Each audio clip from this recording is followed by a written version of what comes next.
My sister was smiling in her brand new $1.5 million luxury mansion, celebrating her housewarming party, while my parents toasted her success. They didn't know that she had used my stolen identity and forged my signature to secure the massive mortgage, leaving me with a ticking debt bomb. When I confronted them, my mother said, "You can afford to pay it off, be a good brother." But I decided to be a ruthless stranger instead, initiating a revenge plan that would send them all to prison.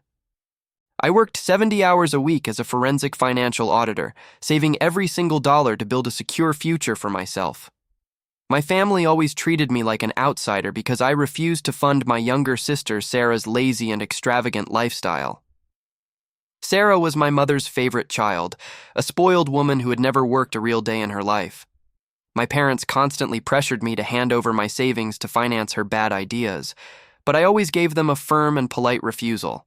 2 months ago, Sarah decided she wanted to open a luxury day spa in the most expensive district of our city. She didn't have any business plan, credit history, or collateral, but she was determined to live like a wealthy CEO. My mother begged me to co-sign a massive commercial loan for her, but I told them it was a guaranteed financial disaster.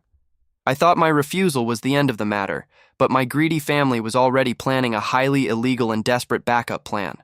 Everything exploded last week when I received an urgent call from a fraud investigator at a major national bank.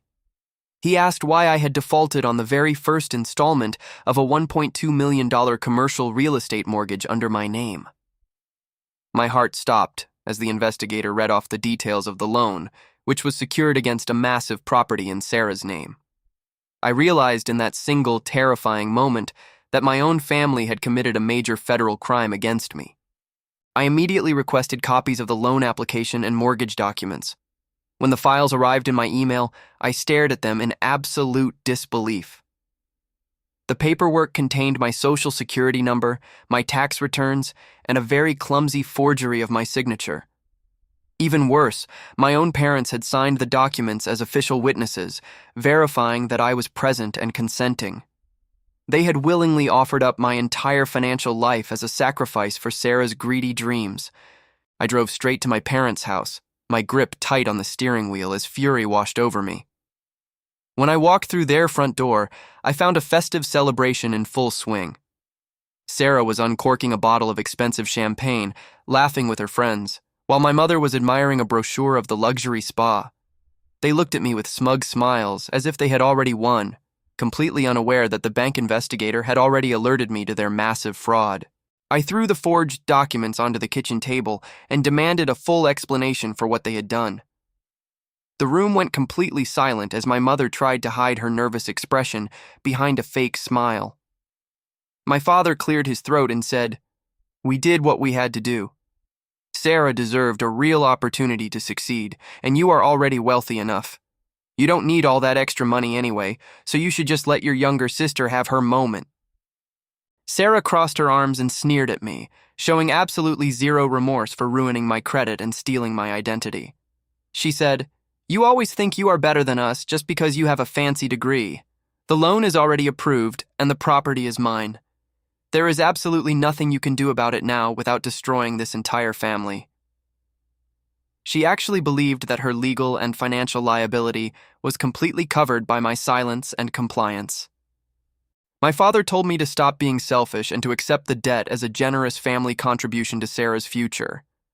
I looked at their smug, entitled faces and realized that any sense of family loyalty had died the moment they signed those forged papers.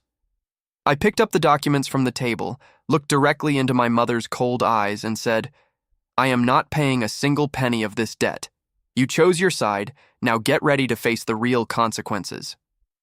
I walked out of the house as my mother started screaming insults at my back, calling me an ungrateful monster. I went straight back to my apartment, opened my laptop, and began acting not as an angry brother, but as a highly trained forensic auditor. I needed to gather undeniable, concrete proof of their fraud before they could try to cover their tracks. I was determined to dismantle their entire illegal scheme piece by piece, using the full power of the law. First, I contacted the bank's fraud division and submitted my official handwriting samples, along with certified copies of my passport. I proved that on the day the mortgage papers were allegedly signed in our hometown, I was actually 300 miles away attending a corporate audit conference. The bank's investigators were highly cooperative, especially when they realized they had approved a massive loan based on completely forged and fraudulent documents. Next, I used my professional connections to obtain the security footage from the private notary office where the loan was processed. When I watched the video, my jaw dropped. It showed Sarah wearing a dark wig, oversized sunglasses, and holding a fake ID with my name printed on it. Standing right next to her were my parents, calmly nodding to the notary and signing their own names as witnesses to this blatant act of criminal identity theft. I discovered that the notary was actually a corrupt close friend of Sarah's boyfriend, who had willingly skipped the mandatory biometric verification steps for a cash bribe. This meant the entire mortgage was not only fraudulent, but it involved a wider network of criminal conspiracy. I compiled all the digital evidence, video footage, and financial records into an airtight professional folder and walked straight into the local police headquarters. The detective who took my case was absolutely stunned by the sheer amount of evidence I presented. He told me that most identity theft cases take months of slow investigation, but my forensic audit had laid out the entire crime on a silver platter. He officially recorded my statement and confirmed that forging a mortgage and using a stolen identity to secure over $1 million was a severe Class A felony that carried mandatory prison time. While the police were secretly preparing their arrest warrants, my mother called me from her personal phone.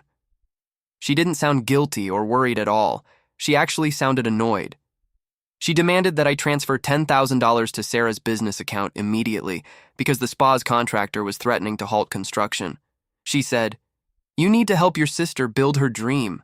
Stop being so cold and start acting like a supportive brother."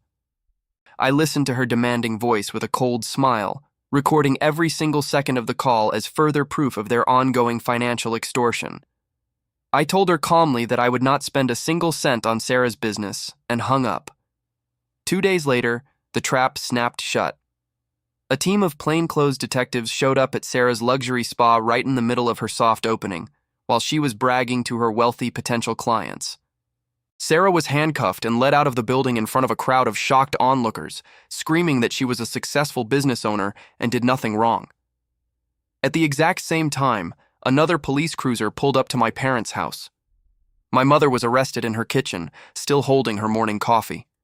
They were both booked into the county jail, charged with grand larceny, identity theft, forgery, and criminal conspiracy.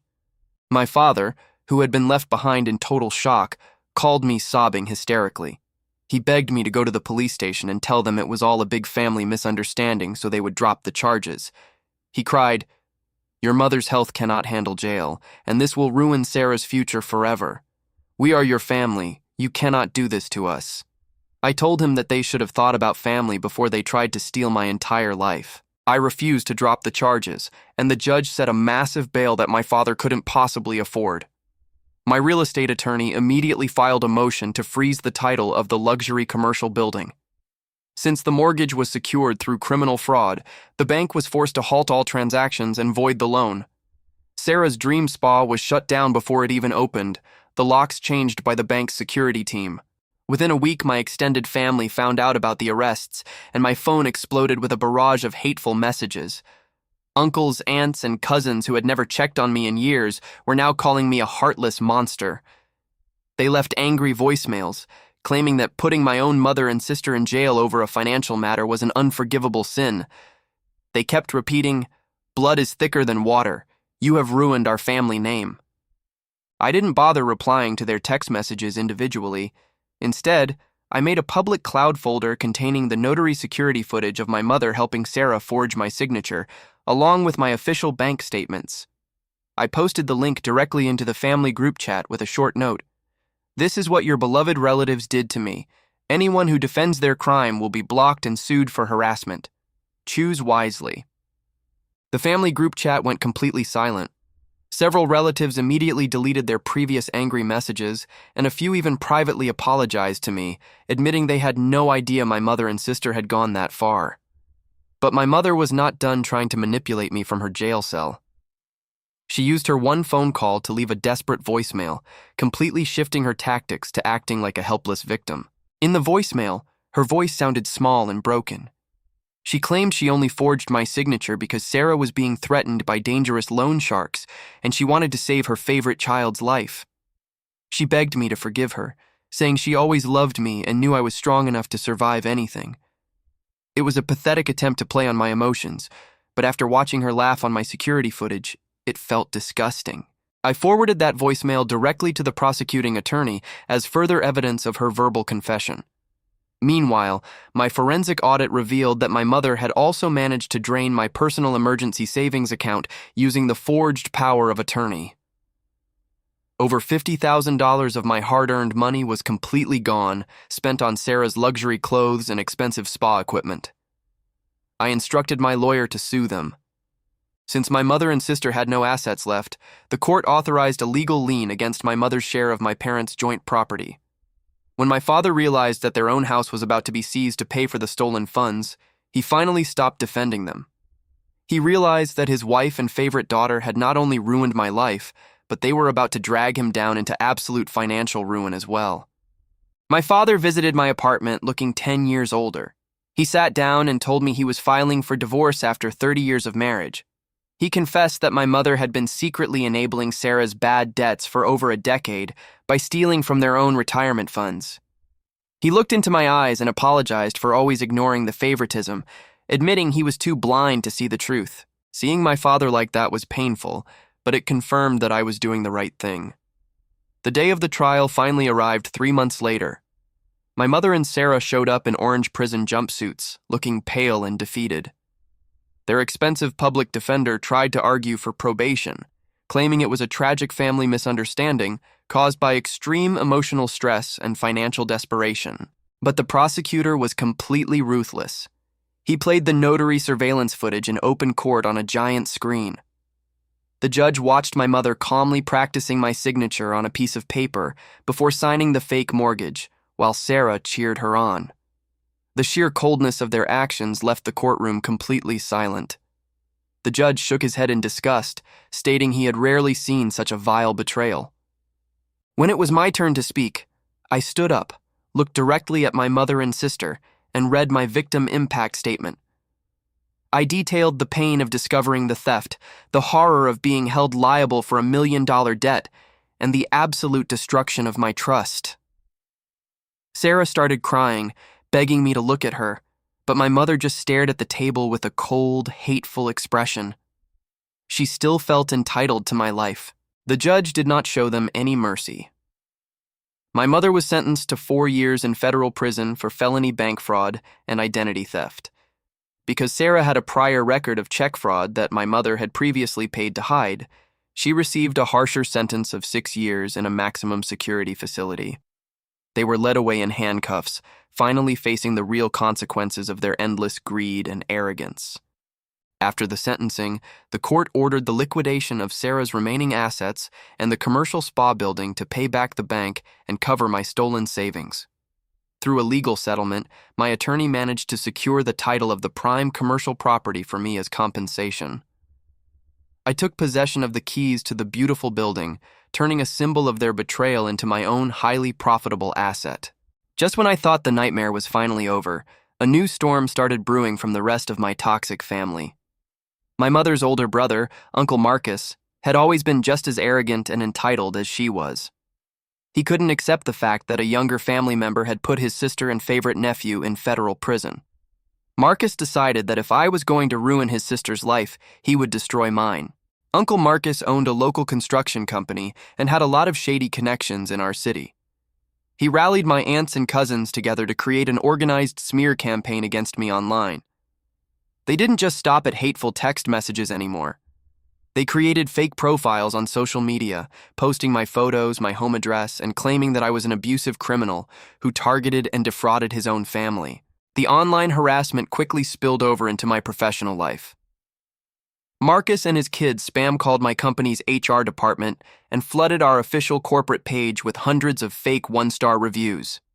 They claimed that I was using my high-level IT security access at work to stalk women and steal corporate data. My manager called me into his office, looking deeply concerned about the massive wave of complaints. Fortunately, my manager knew the quality of my work and trusted me completely. I showed him my official court documents, the prison sentences of my mother and sister, and the police records. He realized immediately that my company was being targeted by an angry mob of toxic relatives.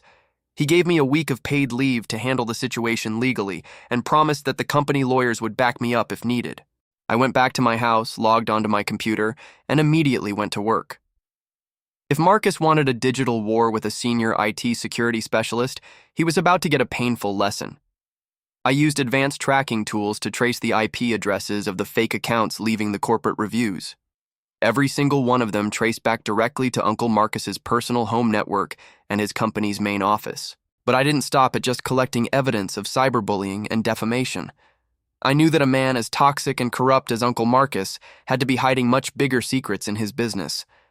I hired a certified private investigator to dig into his construction company's financial history.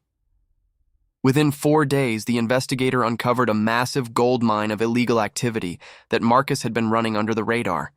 It turned out that Uncle Marcus had been bribing local city inspectors for years to approve substandard materials on his building sites.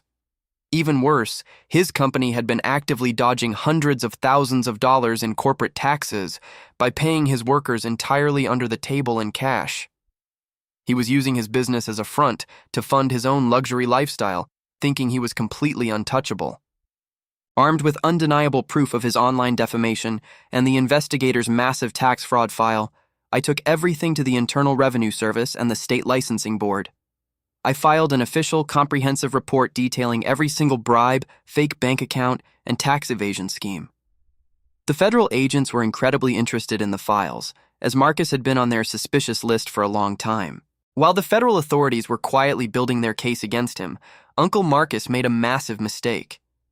He showed up at my house late at night, completely drunk, and started kicking my front door while screaming threats. He yelled that he was going to burn my house down if I didn't drop the civil lawsuit I had recently filed against him for cyberbullying. He had no idea my smart cameras were recording. I didn't open the door. I simply watched him through the security feed and called the police, uploading the live video directly to the dispatch center. Within 6 minutes, 3 police cars pulled up to my driveway with their sirens blaring. Marcus tried to fight the officers, but he was quickly slammed onto the hood of his own car, handcuffed and arrested for felony stalking, trespassing, and making threats. While Marcus was sitting in his jail cell, the federal IRS agents executed a massive raid on his company offices. They seized all of his computers, financial ledgers, and frozen his corporate bank accounts. The evidence of tax evasion and bribery was so overwhelming that his entire business operations were completely shut down. His expensive defense attorneys realized immediately they were facing a disaster.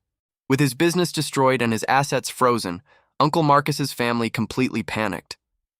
The exact same cousins who had posted lies about me online were now crying on my voicemail, begging me to withdraw my statements. They confessed that Marcus was facing up to 10 years in prison and that their family was completely broke. I blocked their numbers without a second thought. They chose their side. Seeing that tears didn't work, my cousins decided to take a dangerous and desperate step. One evening, 3 of Marcus's adult sons blocked my driveway with their trucks, just as I was coming home from my IT shift. They stepped out of their vehicles, holding heavy metal tools, and started walking toward my car. They thought they could scare me into signing a document stating that all my evidence was fabricated. They forgot that my car was also equipped with front and rear dash cams that streamed directly to my phone. I locked my doors, put the car in reverse, and immediately hit the panic button on my security system, which activated a deafening siren outside my house. Neighbors opened their windows, and my smart home voice assistant announced that the police had been dispatched. My cousins panicked and sped away. I sent the crisp dash cam footage and the license plate straight to the police detective handling the case. By the next morning, all 3 of my cousins were arrested at their homes for felony intimidation of a witness and attempted assault. The judge was absolutely furious that Uncle Marcus's family was actively trying to terrorize a victim, so he ordered them to be held without bail until the trial. A month later, the grand court hearing for Uncle Marcus began. His legal team tried one final, pathetic tactic to save him. They brought my weeping mother from her prison cell into the courtroom as a character witness. She sat on the stand and sobbed. telling the judge that Marcus was a good man who was only trying to protect his sister from an ungrateful, cruel son. She looked at me with pure venom, but the federal prosecutor destroyed their entire defense in less than 10 minutes. He presented the financial records showing that Marcus had been taking a 20% cut from the money my mother stole from my savings account. Marcus wasn't trying to protect his sister. He was actively profiting from her crimes against me. The entire courtroom gasped as the truth about their greed was exposed. Uncle Marcus looked like he was about to pass out on his chair as his lawyers whispered frantically to him.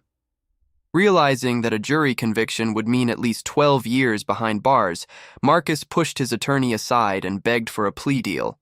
He agreed to plead guilty to all charges of corporate fraud, bribery, and tax evasion, completely abandoning his sons and his sister just to save his own skin. The judge didn't show them any mercy during sentencing. Marcus was ordered to pay a $300,000 fine, lost his business license forever, and was sentenced to 5 years in federal prison. Her 3 sons each received 2 years for their foolish attempt to ambush me at my house. In a single month, the entire aggressive branch of my toxic family was completely wiped out and locked away. As part of my successful civil lawsuit for defamation and emotional distress, the court ordered the liquidation of Marcus's luxury personal vehicles to pay me $50,000 in damages. I didn't keep a single dollar of that dirty money for myself. Instead, I transferred the entire amount directly to my father's bank account to help him secure a beautiful new apartment and fully pay off his fees. My father wept when he saw the transfer notification on his phone. For the first time in his life, he was completely free from my mother's toxic financial manipulation and Sarah's endless debts. We sat on the porch of my house that weekend, grilling food and talking about normal things, completely ignoring the ghost of the family that tried to destroy us. He looked at me with deep and genuine pride. The rest of the extended family completely wiped their social media profiles and cut all contact with me. I became a taboo subject at their holiday dinners, a terrifying boogeyman they were too afraid to mention. They finally understood that I am not a quiet tech guy they can exploit, but a dangerous force that will use the full power of the law and technology to utterly crush anyone who threatens me. Looking back, that identity theft was a horrific tragedy, but it served as a brutal filter that removed every single toxic parasite from my life. It forced them to show their true colors, and it forced me to show mine. Blood relations mean absolutely nothing if there is no respect, no loyalty, and no love. I survived the betrayal, I survived the threats, and I built a kingdom on the ruins of their greed. Now, the silence is truly beautiful. My mother, my sister, and my uncle are all sitting behind bars, serving time for their own greed and arrogance. I proved to everyone that loyalty to family means absolutely nothing if that family is built on lies and betrayal. I protected my life, my home, and my future. If you ever find yourself facing toxic family, remember this: do not cry, do not argue, just build your system and win.